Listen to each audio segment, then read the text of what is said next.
So this evening we'll be demonstrating the curl-up test and informing you about it. The purpose of this test is to test abdominal endurance. The object is the patient, which will be me in a few minutes. I will lay down and try to attempt as many curl-ups as possible, up to 75. Population targeted, that's like for the reliability of this test, is young college adults. It's not really too reliable for kids just because it's not consistent enough. Then we have Ryan over here who's going to talk about the safety precautions and whatnot. So as far as safety precautions for this test go, you don't have to worry too much. However, there are a few. The main one is definitely going to be lower back strength. A patient with lower back problems in the past can have problems with this test, and during this test, the patient should never experience any lower back strain. If so, they're probably doing something wrong, or they need to be using a different test to evaluate the abdominal strength. So next, we're going to show you how this test is done. We're going to go through the motions after we've got the area set up. We already have our mat set up with our tape, which we'll explain in a second to you, so you know how to set it up as well.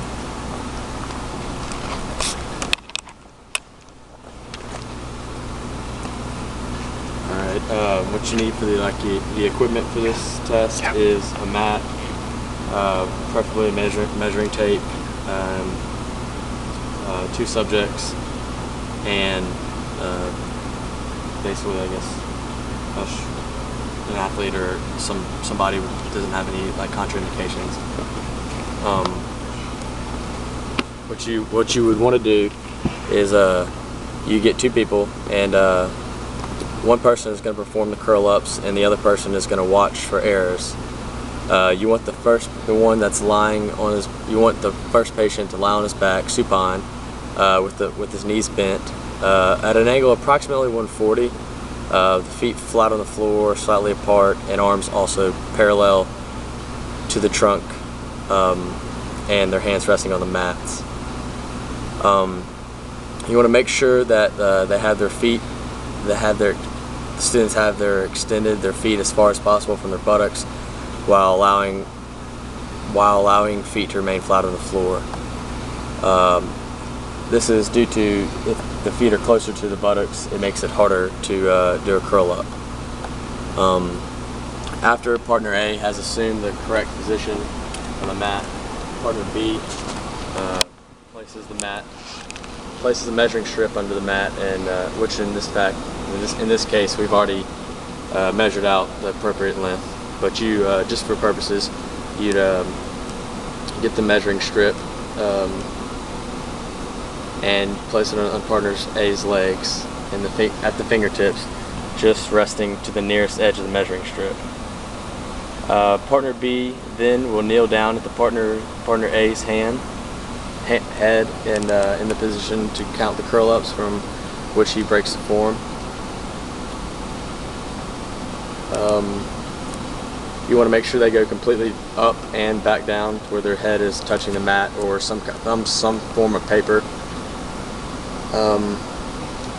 You should not let the person doing the crunches hunch his shoulders before the beginning of the test, or it'll disrupt the fingertip measurement that we placed the tape on.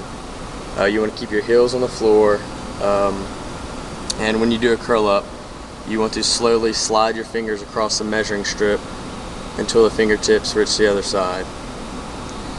Once the person laying on the floor doing the curl up will go back down into a resting position. You want the movement slow, engaged, and you want about 20 curl ups per minute, which is approximately one curl up every 3 seconds. And you should also do this with a metronome to keep a proper cadence. And you should do this without pausing as long as he or she can, or he or she has completed 75 curl-ups. So we're going to demonstrate this right now.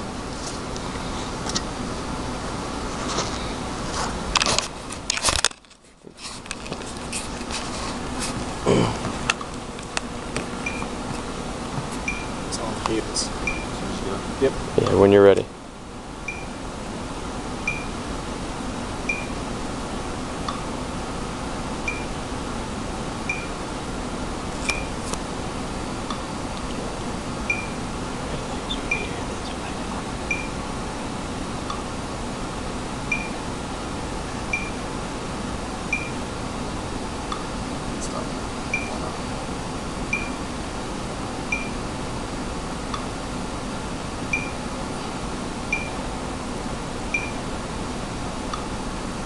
Should I zoom over here and zoom out and be like 75?